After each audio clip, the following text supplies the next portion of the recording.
Hello दोस्तों, स्वागत है आपका हमारे यूट्यूब चैनल में। हम लोग मॉडर्न हिस्ट्री के PYQs देख रहे थे, जिसमें 4-5 वीडियो मैंने बना दिया है और आगे के क्वेश्चंस हम लोग जो है आज के वीडियो में देखते हैं। और आप लोगों को अगर ये वीडियो अच्छा लग रहा हो या इससे कुछ आप लोगों को लाभ हो रहा हो तो हमारे चैनल को लाइक, सब्सक्राइब और शेयर करिएगा। तो देखते हैं, इसमें क्वेश्चन दिया है, विलय का सिद्धांत के तहत निम्नलिखित राज्य के विलय पर विचार कीजिए और उन्हें कालक्रमानुसार व्यवस्थित कीजिए। सतारा, झांसी, बगहात, उदयपुर। तो इसमें जो है ये लाइन से ही इसमें जो है इसका मतलब विलय किसका पहले हुआ था, तो सबसे पहले सतारा का हुआ था, फिर उसके बाद बगहात का, फिर उदयपुर का, सबसे बाद में जो है झांसी का हुआ था।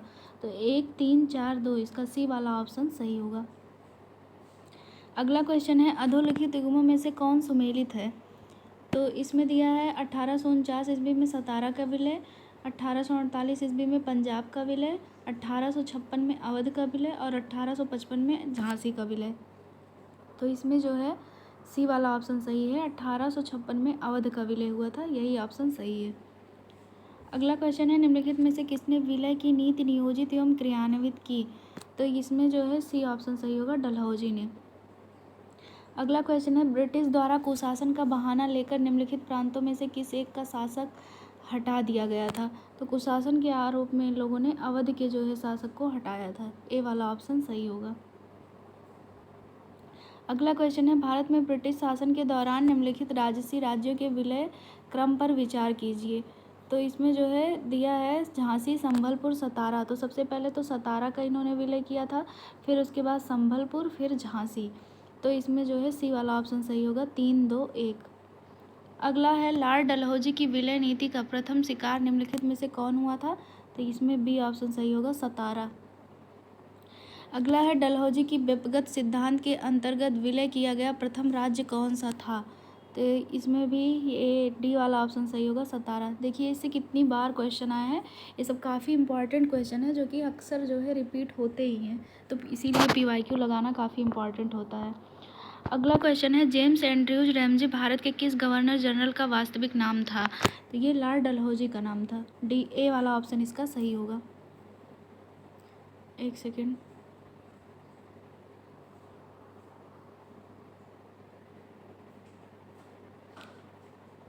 इसकी व्याख्या देख लेते हैं। 1848 ईस्वी में डलहौजी, जिसे अर्ल ऑफ डलहौजी भी कहा जाता है, गवर्नर जनरल बनकर भारत आया। उसका वास्तविक नाम जेम्स एंड्रयूज ब्राउन रैमजे था। अगला क्वेश्चन है, अंग्रेजों द्वारा सिंध विजय संपन्न हुई।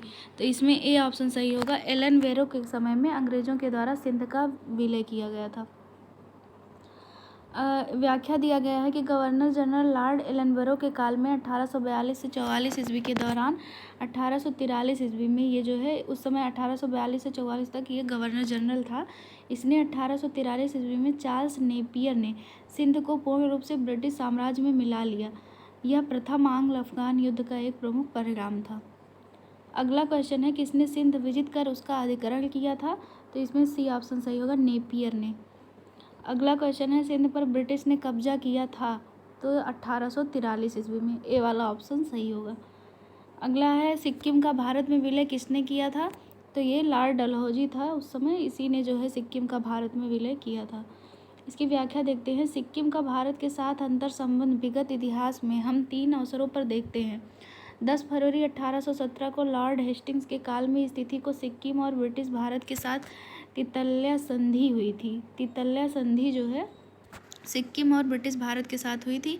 इसमें नेपाल से कुछ क्षेत्र सिक्किम को वापस मिलने का उल्लेख तो है, किंतु सिक्किम के किसी क्षेत्र का ब्रिटिश भारत में मिलाने का उल्लेख नहीं है।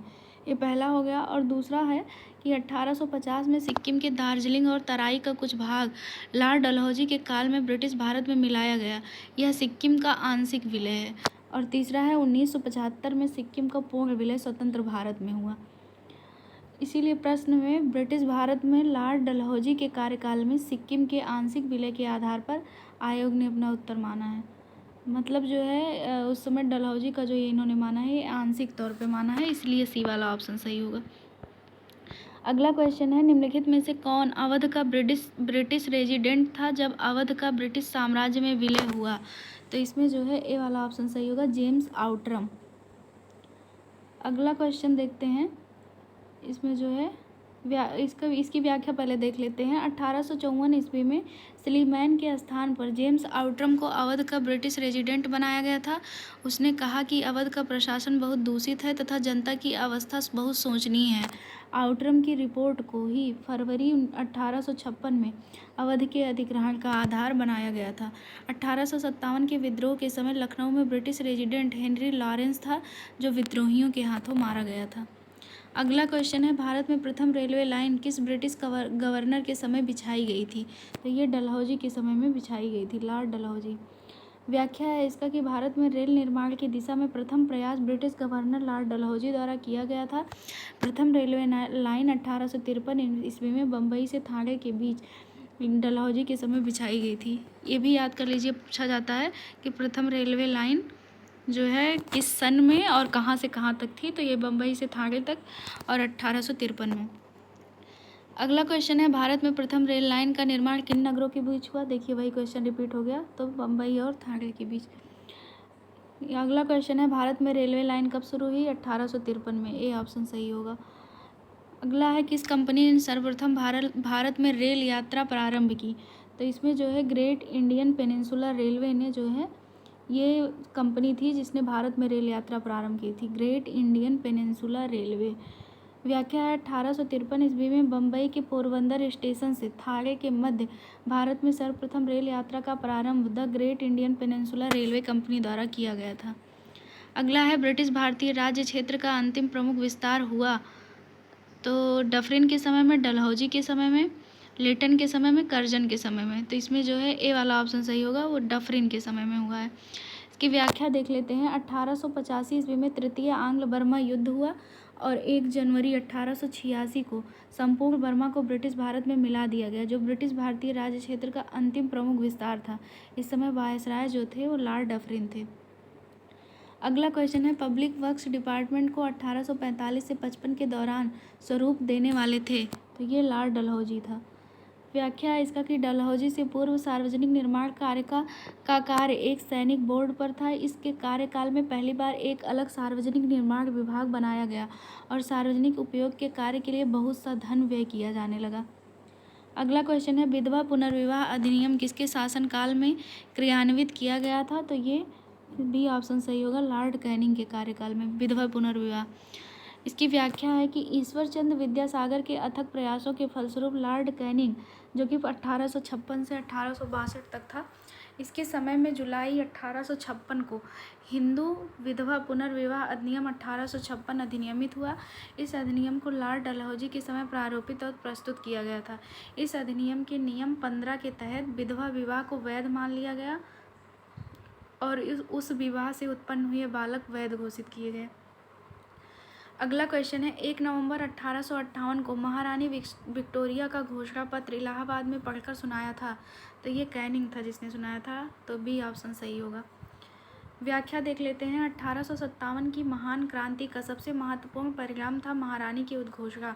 यह उद्घोषणा 1 नवंबर 1858 को इलाहाबाद में हुए दरबार में भारत के प्रथम वायसराय लॉर्ड कैनिंग द्वारा उद्घोषित की गई। अगला क्वेश्चन देखते हैं, निम्न में से कौन एक भारत का प्रथम वायसराय था? तो ये जो है कैनिंग था, सी ऑप्शन इसका सही होगा। अगला है, 1 नवंबर 1858 को महारानी विक्टोरिया का घोषणा पत्र पढ़कर सुनाया था लॉर्ड कैनिंग ने। अब पूछ रहा है कहाँ पे सुनाया था? तो ये इलाहाबाद में सुनाया था, ए ऑप्शन सही होगा। अगला है, अपने पुत्र के स्थान पर दूसरे उत्तराधिकारी को गोद लेने के अधिकार को पुनः स्थापित किया गया था। तो ये जब उनकी घोषणा हुई थी 1858 की साम्राज्ञी की घोषणा ने, महारानी एलिजाबेथ की जो घोषणा थी उसी के बाद से जो है इसको जो है उत्तराधिकार को गोद लेना जो है स्थापित किया गया था। तो ये 1858 में। अगला क्वेश्चन है, महारानी की इसकी व्याख्या दिया है कि एक सेकेंड, इसकी व्याख्या है, महारानी की उद्घोषणा 1 नवंबर 1858 को इलाहाबाद में हुए दरबार में लॉर्ड कैनिंग द्वारा उद्घोषित की गई। इसमें भारतीय देशी राज्यों के प्रति नीति को भी व्यापक रूप से परिवर्तित किया गया और ब्रिटिश साम्राज्य के लिए संभावित किसी संकटापन्न स्थिति से बचाव के लिए उनका प्रयोग करने हेतु उन्हें तैयार किया गया। विजय और विलय की नीति का पूर्णतः परित्याग कर दिया गया और देशी राज्यों के शासकों को उत्तराधिकारी गोद लेने की अनुमति दी गई। अगला क्वेश्चन है, महारानी विक्टोरिया को भारत की सम्राज्ञी नियुक्त किया गया, तो ये 1877 में। व्याख्या इसकी देखते हैं। राष्ट्रीय उपाधि अधिनियम रॉयल टाइटल एक्ट ब्रिटिश संसद द्वारा 1876 में पारित किया गया। इस अधिनियम के तहत महारानी विक्टोरिया को 1 जनवरी 1877 को दिल्ली दरबार में भारत की साम्राज्ञी घोषित किया गया। इस प्रकार सम्राट एडवर्ड 7 को वर्ष 1933 में तथा जॉर्ज पंचम को वर्ष 1911 में भारत का सम्राट घोषित किया गया। निम्नलिखित में से किस गवर्नर जनरल ने भारत में दास प्रथा को समाप्त किया था, तो ये एलनबरो होगा, लॉर्ड एलनबरो ने। बी ऑप्शन सही होगा। व्याख्या इसकी देखते हैं। 1843 के एक्ट 5 के द्वारा भारत में तत्कालीन गवर्नर जनरल लॉर्ड एलनबरो ने दास प्रथा का उन्मूलन किया। इसका कार्यकाल जो है वो 1842 से 44 ईस्वी तक था। अगला है, निम्न युग्मों में से कौन सा एक सही सुमेलित है। ए है लॉर्ड कॉर्नवालिस अस्थायी बंदोबस्त, ये सही है, तो इसका यही वाला ऑप्शन सही होगा। सही ही पूछा है तो ए वाला ही सही होगा। बाकी दिया है लॉर्ड वेलेजली चतुराईपूर्ण निष्क्रियता, तो ये गलत है क्योंकि वेलेजली जो है ये इससे संबंधित नहीं है। और डलहौजी जो है ये सहायक संघ से संबंधित नहीं है। डलहौजी वेलेजली जो है ये सहायक संघ से संबंधित है, और डलहौजी जो है ये व्यक्तिगत नीति से संबंधित है। कैनिंग जो है ये भारतीय राष्ट्रीय कांग्रेस की स्थापना दिया, तो गलत है, ये भारतीय राष्ट्रीय कांग्रेस की स्थापना से तो डफरिन संबंधित है। तो देखते हैं इसकी व्याख्या में। लॉर्ड कॉर्नवालिस ने 1793 ईस्वी में अस्थायी बंदोबस्त प्रणाली लागू की, जबकि चतुराईपूर्ण निष्क्रियता जो है या कुशल अकर्मण्यता की नीति जॉन लॉरेंस है। सहायक संधि जो है ये लॉर्ड वेलेजली से तथा व्यक्तिगत का सिद्धांत लॉर्ड डलहौजी से संबंधित है। भारतीय राष्ट्रीय कांग्रेस की स्थापना ए ह्यूम ने लॉर्ड डफरिन के कार्यकाल में, जो कि 1884 से 88 ईस्वी तक गवर्नर था, उसके समय में हुआ था। अगला क्वेश्चन है, निम्नलिखित में से किसका सुमेल नहीं है। इस पे ध्यान दीजिएगा, कभी पूछता है कौन सा सही है कौन सा नहीं है। इसमें नहीं पूछा है। तो लॉर्ड कॉर्नवालिस अस्थायी बंदोबस्त, तो ये सही है। वेलेजली का जो है ये सहायक संधि, ये भी सही है। लॉर्ड डलहौजी की व्यक्तिगत नीति है, ये भी सही है। कैनिंग का उच्चतम निष्क्रियता दिया है, जो कि गलत है। अभी हम लोगों ने ऊपर देखा कि उच्चतम निष्क्रियता जो है लॉरेंस की है, तो ये जो है गलत है। अगला क्वेश्चन देखते हैं। अस्थायी बंदोबस्त किसके शासनकाल में प्रारंभ किया गया था, तो ये कॉर्नवालिस के शासनकाल में। बी ऑप्शन इसका सही होगा। अगला क्वेश्चन है, निम्नलिखित में से सही सुमेलित नहीं है, यहाँ पर भी नहीं पूछा है।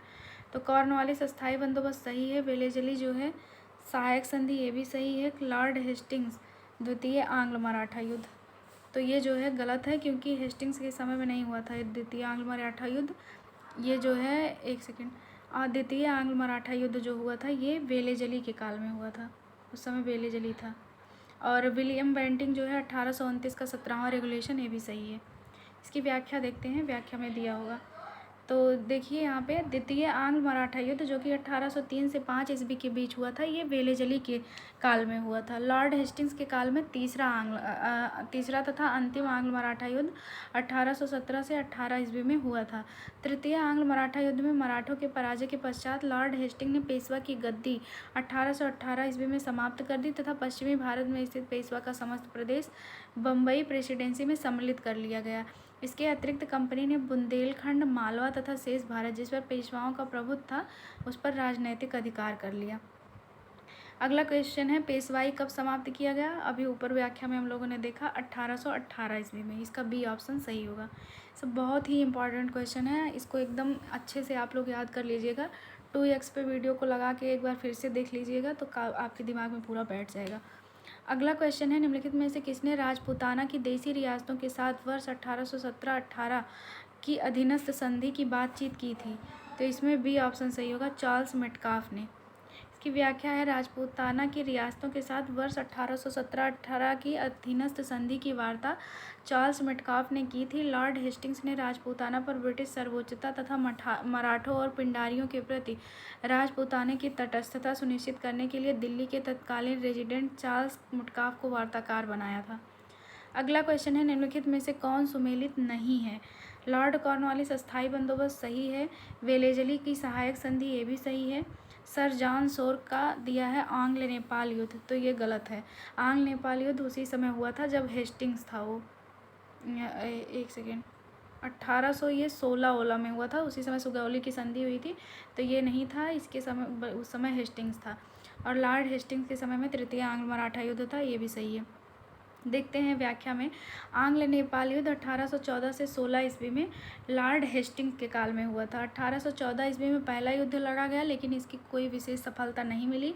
1815 ईस्वी में दूसरा युद्ध लड़ा गया, कुमाऊं में अल्मोड़ा को जीत लिया गया तथा मेजर जनरल ऑक्टर लोनी ने वीर गोरखा सरदार अमर सिंह थापा को मलाव का किला समर्पित करने के लिए विवश किया। ब्रिटिश सेना राजधानी काठमांडू से 30 मील की दूरी पर पहुंच गई। 2 दिसंबर 1815 को सुगौली की संधि लेखबद्ध हुई थी और 4 मार्च 1816 को अनुमोदित किया गया। कुमाऊं, गढ़वाल और शिमला जिले अंग्रेजों को सौंप दिए गए। अगला क्वेश्चन देखते हैं, निम्नलिखित में से कौन एक सही सुमेलित है?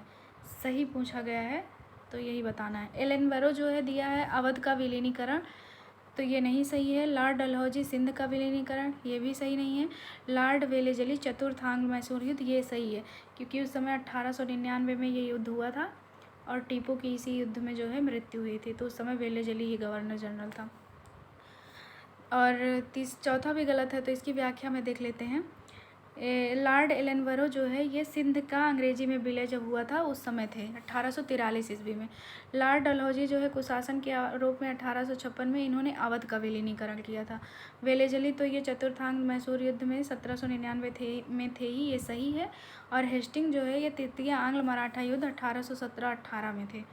अगला क्वेश्चन है, निम्नलिखित में से कौन सा युग्म सही सुमेलित नहीं है? लॉर्ड डलहौजी अवध का विलीनीकरण सही है। लॉर्ड डफरिन जो है ये कांग्रेस की स्थापना के समय था, ये भी सही है, ये भी सही है।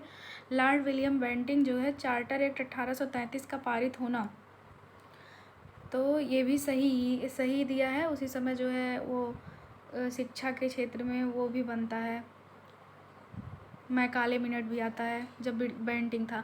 और लॉर्ड लिटन दिया है प्रथम आंग्ल अफगान युद्ध का प्रारंभ होना, तो ये गलत है। ये लिटन के समय में जो है दूसरा आंग्ल अफगान युद्ध हुआ था, पहला वाला नहीं हुआ था, तो इसमें जो है डी वाला ऑप्शन ही सही होगा क्योंकि नहीं पूछा है। व्याख्या में देख लेते हैं। प्रथम आंग्ल अफगान युद्ध 1839 से 42 ईस्वी की मध्य हुआ।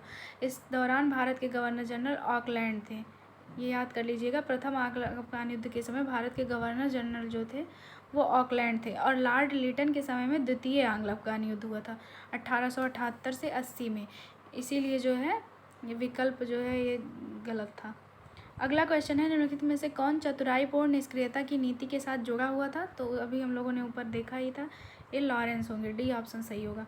व्याख्या है, चतुराईपूर्ण निष्क्रियता या कुशल अकर्मण्यता की नीति आंग्ल अफगान संबंधों के संदर्भ में लॉर्ड एलेनबरो के काल से प्रारंभ होकर नॉर्थब्रुक के काल तक चलती रही।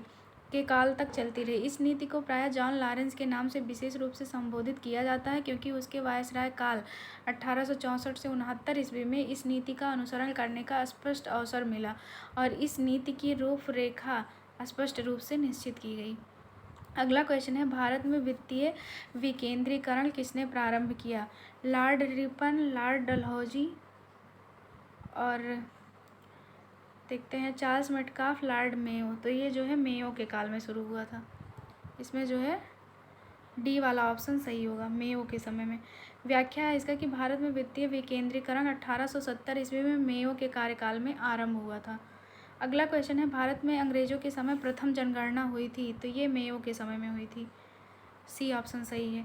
व्याख्या है, भारत में अंग्रेजों के समय में प्रथम जनगणना लॉर्ड मेयो 1869 से 72 ईस्वी में था।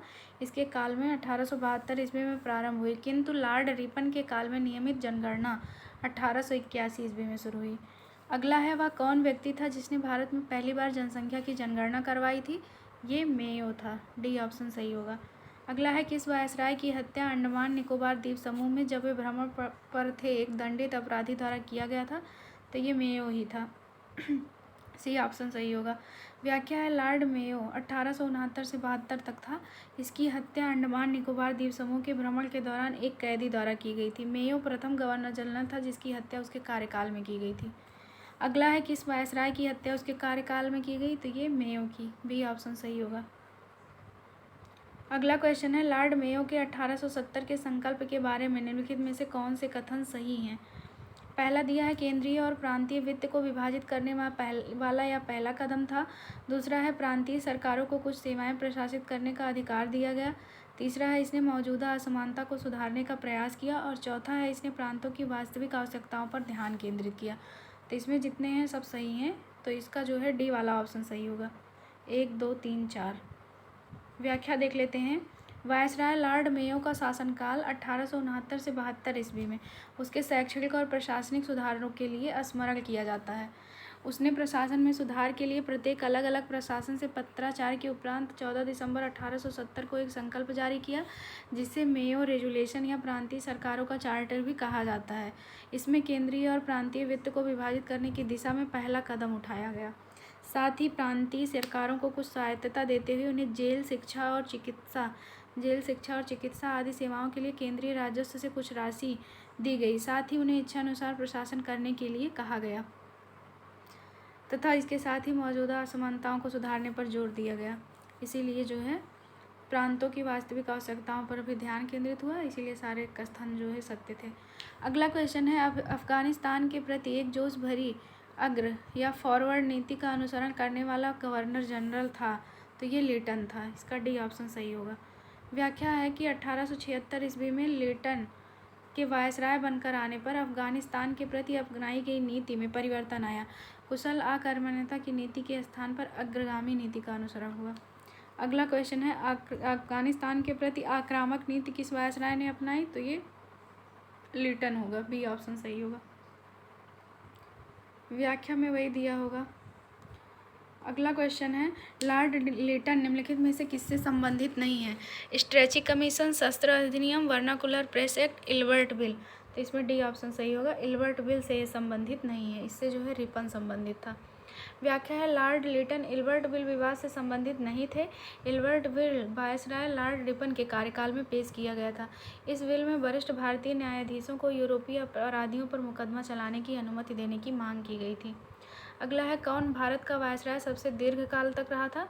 तो ये कर्जन था। कर्जन जो है सबसे ज़्यादा समय तक रहा था। उसके बाद फिर जो है कर्जन के बाद शायद वो था हार्डिंग, 6 साल तक था। तो इसमें की व्याख्या में जो है देखिए दिया गया है, कर्जन जो है 1899 से 1905 7 वर्ष तक था। फिर डफरिन जो है ये 4 ही वर्ष तक था, 1884 से 88। हार्डिंग जो है 1910 से 16 तक, ये 6 वर्ष तक था। लॉर्ड मेयो जो है 1869 से 72, केवल 3 साल था। अगला क्वेश्चन है, भारत में स्थानीय स्वायत्त शासी संस्थाएं 1882 ईस्वी में सशक्त की गई थी।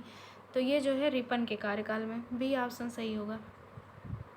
व्याख्या है इसका कि 1880 ईस्वी में इंग्लैंड में ग्लैडस्टोन के नेतृत्व में उदारवादी दल सत्ता में आया। ग्लैडस्टोन यूरोप में स्वतंत्रता का समर्थक था। उसने अपनी भारत के प्रति नीति का इन शब्दों में वर्णन किया, हमारा भारत में रहने का अधिकार इस तर्क पर है कि हमारा वहाँ रहना भारतीयों के लिए हितकर है, और साथ ही यह कि भारतीय यह अनुभव करें कि यह हितकर है।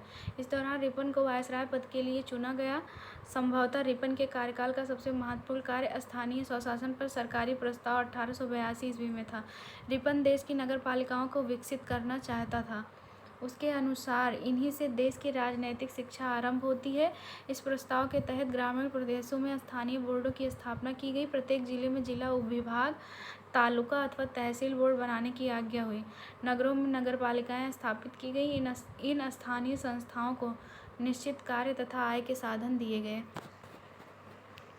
अगला क्वेश्चन है, भारत में स्थानीय स्वायत्त शासन को किसने प्रोत्साहित किया। तो ये रिपन जो है सबसे मतलब उदारवादी वो था, गवर्नर जनरल था। अगला क्वेश्चन है, इल्बर्ट बिल विवाद किससे संबंधित था। भारतीयों द्वारा हथियार लेकर चलने पर कुछ प्रतिबंधों को लागू किया जाना, भारतीय भाषाओं में प्रकाशित होने वाले समाचार पत्रों और पत्रिकाओं पर प्रतिबंध लागू किया जाना। तीसरा है, यूरोप के लोगों के मामलों की सुनवाई करने के लिए भारतीय न्यायाधीशों पर लगाई गई अयोग्यताओं को हटाया जाना। और चौथा है, आयातित सूती कपड़े पर लगाए गए शुल्क को हटाया जाना। तो इसमें सी ऑप्शन सही होगा। यूरोप के लोगों के मामलों की सुनवाई करने के लिए भारतीय न्यायाधीशों पर लगाई गई अयोग्यताओं को हटाया जाना। अगला इसकी व्याख्या दी गई है, सर सीपी इल्बर्ट वायसराय की परिषद के जो है ये विधि सदस्य थे। इन्होंने 2 फरवरी 1883 को विधान परिषद में एक विधेयक प्रस्तुत किया, जिसे इल्बर्ट बिल की संज्ञा दी जाती है। इस विधेयक का उद्देश्य था कि जाति पर भेद आधारित सभी न्यायिक अयोग्यताएं तुरंत समाप्त कर दी जाएं और भारतीय तथा यूरोपीय न्यायाधीशों की शक्तियां समान कर दी जाएं। यूरोपीय लोगों ने इसे अपने विशेषाधिकार पर कुठाराघात माना। इल्बर्ट बिल को लेकर हुए विवाद के कारण ही 1884 ईस्वी में रिपन ने अपना कार्यकाल पूरा होने से पहले ही त्यागपत्र दे दिया। अगला क्वेश्चन है, भारत में उपनिवेशी शासन के संदर्भ में 1883 ईस्वी में पारित इल्बर्ट बिल का उद्देश्य था। तो इसमें जो है यही है, ए वाला ऑप्शन ही सही होगा। जहाँ तक अदालतों की दंडिक अधिकारिता का संबंध था, भारतीय तथा यूरोपीय लोगों की बराबरी पर रोकना। व्याख्या में वही दिया होगा जैसे ये वाला है, तो इसलिए जो है उसको नहीं देखते हैं। अगला क्वेश्चन है, किसकी पदावधि में महिलाओं तथा बच्चों की कार्यावधि के घंटों को सीमित करने तथा स्थानीय स्वशासन को आवश्यक नियम बनाने के लिए प्राधिकृत करने के लिए प्रथम फैक्ट्री अधिनियम का अभिग्रहण किया गया? तो ये जो है रिपन के कार्यकाल में हुआ। सी ऑप्शन सही है। व्याख्या देख लेते हैं। लॉर्ड रिपन को ब्रिटिश भारत के वायसराय में सबसे अधिक देखिए उदारवादी माना जाता है। उन्होंने 100 या उससे अधिक कार्यरत मजदूरों वाली फैक्ट्रियों में काम करने वाली महिलाओं तथा बच्चों के संबंध में कुछ उदारवादी नियम बनाए, जिन्हें प्रथम फैक्ट्री अधिनियम 1881 के रूप में जाना जाता है। इस अधिनियम के तहत 7 वर्ष से कम उम्र के बच्चों को फैक्ट्रियों में काम करने पर रोक एवं 7 से 12 वर्ष के बच्चों की कार्यावधि प्रतिदिन 9 घंटे तथा महीने में 4 दिन की छुट्टी का प्रावधान किया गया। ओके दोस्तों, आज के लिए इतना ही। अब आगे के क्वेश्चन हम लोग नेक्स्ट वीडियो में देखेंगे। और आप लोगों को हमारा ये इनिशिएटिव अच्छा लग रहा हो तो प्लीज़ हमारे चैनल को लाइक, सब्सक्राइब और शेयर कीजिए। Thank you.